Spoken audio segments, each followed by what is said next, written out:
قمر جمیل صاحب کی نظموں کا مجموعہ جنگلی لڑکیوں کے نام لاہور سے شائع ہو کر قارئین تک پہنچ رہا ہے۔ مجموعہ جنگلی لڑکیوں کے نام کولاج پبلیکیشنز لاہور سے حاصل کیا جا سکتا ہے۔ سہیل امتسال صدیقی جو کہ قمر جمیل صاحب کے بھانجے ہیں، انہوں نے جنگلی لڑکیوں کے نام ایک تمہید پیش کی ہے۔ جنگلی لڑکیوں کے نام ایک تمہید۔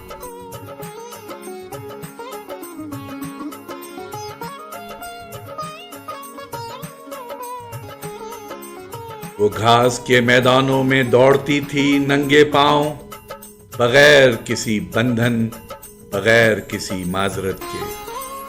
شہر ان سے ڈرتا تھا، مرد ان سے الجھن میں پڑتے تھے، اور عورتیں وہ بھی کبھی رشک کبھی خوف سے انہیں تکتی تھیں۔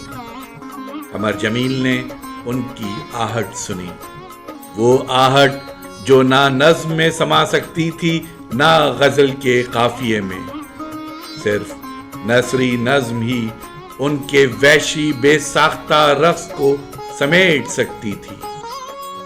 اسی لیے قمر جمیل صاحب نے نثری نظم کو بنیاد بنایا، اور یہ کتاب ان لڑکیوں کے نام ہے جو بند کمروں سے باہر نکل آئیں، جنہوں نے تہذیب کے بنے بنائے سانچوں کو توڑ کر اپنے لفظ، اپنی زبان اور اپنا بدن اپنی مرضی سے پہچانا۔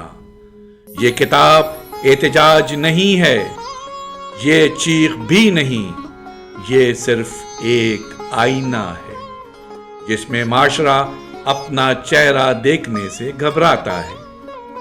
جنگلی لڑکیوں کے نام ایک پکار ہے ان تمام لمحوں کی جو کبھی کہا نہیں گیا، صرف محسوس ہوا۔ یہ وہ تھی تمہید جو سہیل امتسال صدیقی نے اپنے چاند ماموں کے نام تحریر کی۔ آواز و پیشکش ظفر جمیل۔